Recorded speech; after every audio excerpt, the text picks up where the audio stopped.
Hello, everyone, and welcome to The Vortex, where lies and falsehoods are trapped and exposed. I'm Michael Voris. Anyone and everyone who teaches the Catholic faith, most especially any clergy, need to revisit this particular warning from our blessed Lord. It's found in all three Gospels of Matthew, Mark, and Luke. Whoever causes one of these little ones who believe in me to sin, it would be better for him to have a great millstone hung around his neck and to be drowned in the depths of the sea. That is the Son of God speaking, the eternal Word, the Logos, God incarnate. Now let's fast forward about 2,000 years to an interview I gave to the well-known conservative YouTube commentator, Steven Crowder. A week or so earlier, he had made an announcement that he would welcome someone on his show who could talk to him about the Catholic Church, and he was holding out the possibility of converting if he could be convinced, now or even in the future. Sometimes conversion takes a while. Not everyone has a road to Damascus experience. After a large number of Church Militant supporters contacted his show and suggested that we go on, Steven got in touch with us, and voila, there we were, Steven and I, talking about the Catholic Church and the one true faith on his show, Louder with Crowder. The interview went way over its time. Well, that's because that's what happens when deep subjects are discussed. Not everything can happen in a tweet. During the interview, in the back of my mind, I was thinking, wow, he's got some really odd notions about the church, his understanding of the church. He was jumping from one point to the next without ever sufficiently discussing it, almost like he was being tutored or coached on the fly to just keep rattling off one point after another. No one single point was ever fully developed or developed sufficiently, and these points do take time to develop because, well, you're talking about the things of eternity and the supernatural, not recapping a baseball game. For anyone who has been involved in any of these types of discussions, you know that they generally go one of two ways. Rapid machine gun fire points being made from the Protestant side that generally don't make much sense because their underlying logic and principles are completely flawed, or the person has a genuine interest and wants to know, not just challenge. Generally speaking, our interview, which was longer than 90 minutes, fell into the first category. As it went along, I couldn't help but think to myself, something's wrong here. Here's a young fellow, but almost 30 kiddo, who is demonstrably bright on most things political and cultural, or at least has an intuition of the rightness of a thing, yet here there is this blind spot. None of the usual logic that he has, and usually in spades, was present or connecting the dots. And then he said something that brought everything into focus. And I've heard this spoken a lot. Again, went to Catholic school, public school. And this is one thing where we would say, if we say the Catholic Church is going well, I don't think... You went to Catholic public school in Quebec? Yes. Yes. Was admonished for not being Catholic. Yeah, exactly. See, it's the thing you don't understand, being outside the United States. This is why anywhere Catholicism has reigned, it's dead because people have it intertwined with their state power, and a huge fan of the First Amendment because of this. But yeah, I went to public Catholic school in Quebec. Also went to an immersion school. They thought I was retarded until in the 4th grade because I had to learn in French. Just turned out, couldn't do math and geography in French. That's because they thought you were conservative. Yes, exactly. Well, again, Catholic schools, everyone's Catholic, everyone's pro-abortion. You have liberals and liberal separatists in Catholicism. They are bad Catholics. Yes, they are. By the way, what years were you there? I was there from age 3 to age 18. What years? So that'd be from 1990 to 2008.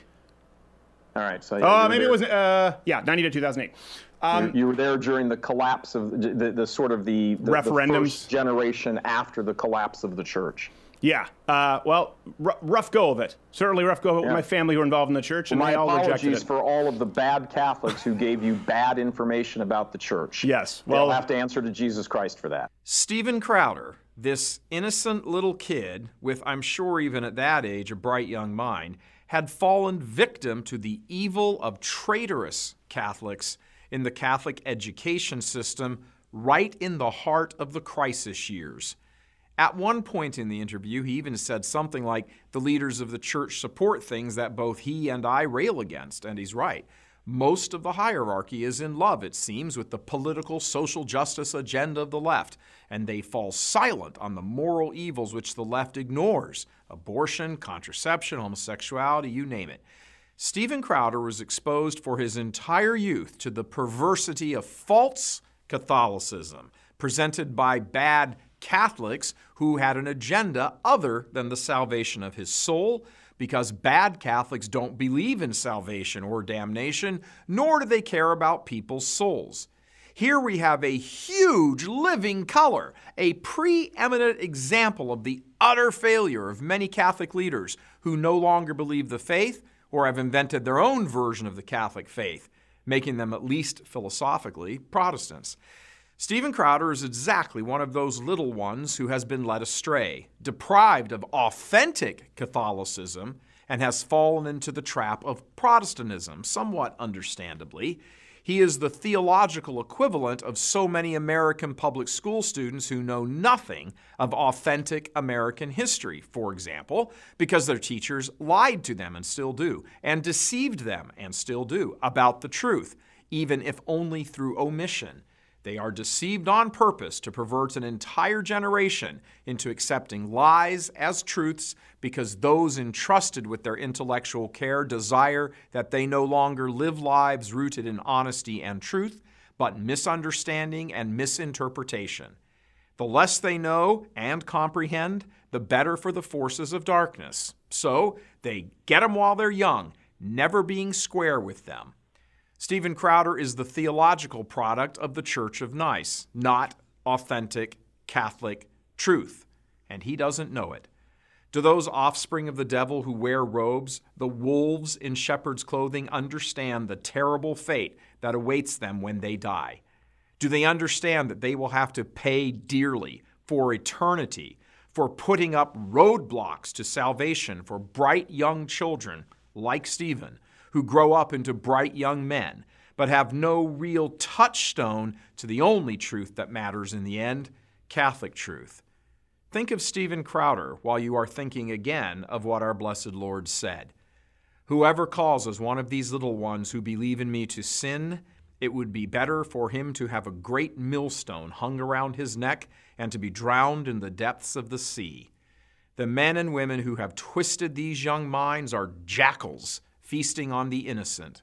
Their continual stream of social justice liberal vomit becomes equated in young minds with Catholic teaching. And when some of them, like Crowder, grow up and see the sham that liberalism is, they mistakenly, but somewhat understandably, associate that evil with Catholic teaching, and then make the uninformed conclusion that what the Church teaches can be flawed. No one is there to tell them that what they are hearing from theological dissidents is not Catholic teaching. Somewhere along the way, they need to be able to recognize that the two are not related. But then there are a host of Protestant liars and self-styled experts out there willing to pounce and take advantage of their impressionable minds, and they have been handed ammo by bad Catholics, chief among them the Judas clergy. Venerable Archbishop Fulton Sheen, who converted thousands, tens of thousands of Americans to Catholicism by his simple laying out of the truths of the faith, on his way to being declared a saint now, once famously said, if you send your child to Catholic school, he will lose the faith.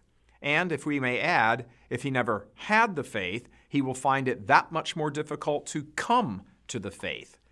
There are going to be a whole lot of millstones getting passed out on the last day for all the little ones who have been led into sin. God love you. I'm Michael Voris.